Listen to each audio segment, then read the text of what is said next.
Alors, si vous avez 5 minutes devant vous, j'aimerais vous dire 2 mots à propos de la contraception et de son lien méconnu avec l'avortement. Car ce lien qu'on ne soupçonne généralement pas existe bel et bien, avec tout ce que ça implique. Dans une série d'autres vidéos, j'ai répondu à quelques objections classiques des partisans de l'avortement, pour rappeler qu'il y avait une évidence qu'il s'agissait d'un acte criminel qui fait mourir de véritables êtres humains. Mais la contraception, dira-t-on, c'est pas la même chose, ça n'a rien à voir. C'est pas si sûr.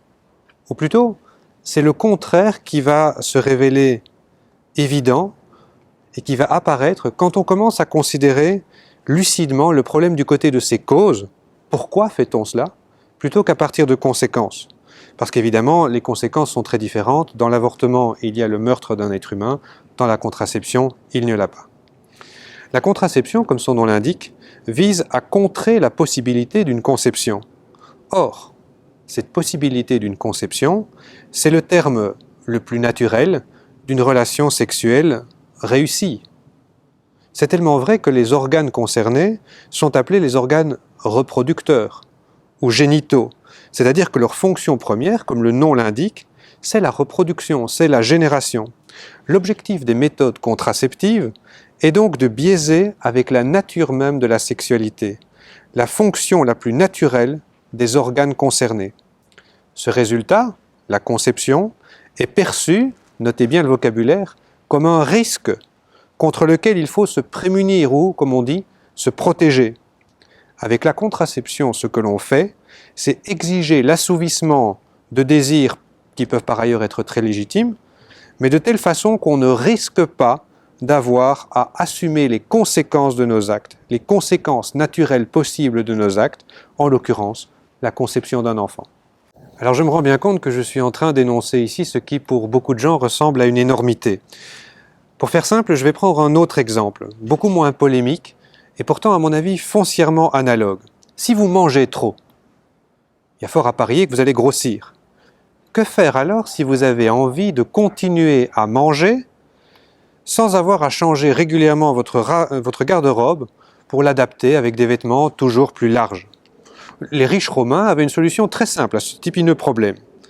Pour profiter jusqu'au bout des repas pantagruéliques dont ils étaient amateurs, certains se faisaient vomir pour recommencer à manger de plus belle, sans jamais se rassasier de rien. Qui ne voit pas que ce comportement est tout ensemble révoltant et répugnant? D'autres également se font vomir qui ne sont pas du tout vicieux, mais qui sont malades. En effet, c'est avoir un rapport pathologique à la nourriture que de manger sans même avoir faim pour rejeter ensuite ce qu'on vient de manger simplement parce qu'on est horrifié de ce qu'on vient de faire. C'est ce qu'on appelle de la boulimie vomitive.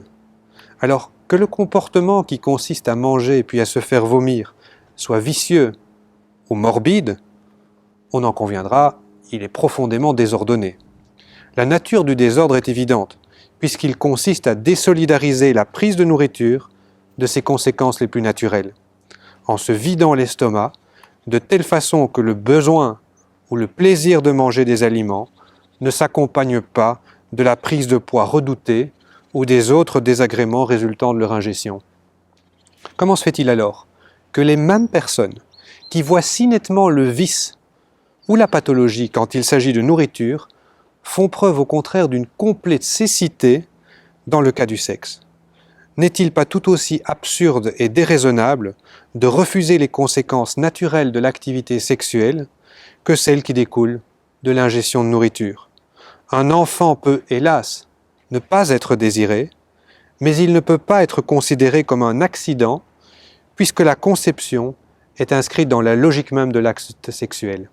Alors ce petit détour par la nourriture permet de mieux comprendre en quoi la contraception est liée à l'avortement.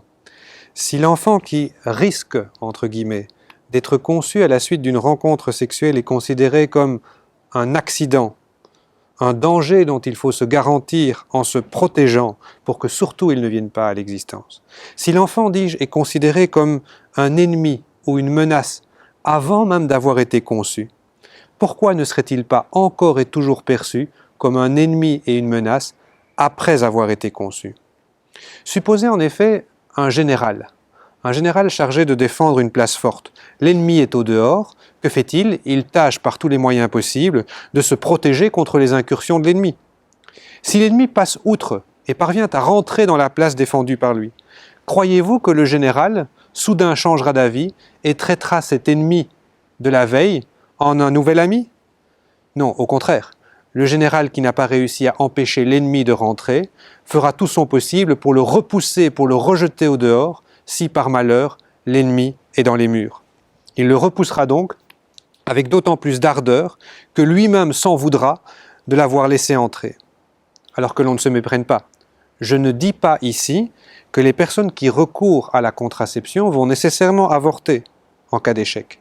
Je dis seulement qu'ils seront tentés de le faire et que cette tentation n'est que la suite logique de leur mentalité contraceptive initiale. Ce que je veux donc dire, c'est qu'il y a un lien logique qui relie la mentalité contraceptive à l'avortement.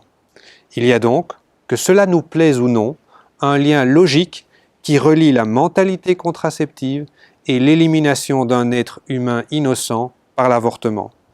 Je le répète, il s'agit bien sûr, avortement et contraception, il s'agit d'actes très différents dans leurs conséquences, c'est évident, mais dans leur principe, la contraception comme l'avortement expriment un refus d'assumer les conséquences, un refus d'accepter les conséquences les plus naturelles d'une rencontre sexuelle entre un homme et une femme.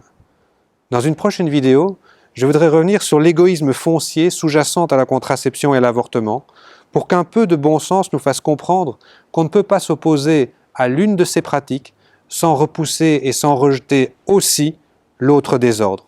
Mais ça, ce sera quand vous aurez encore 5 minutes.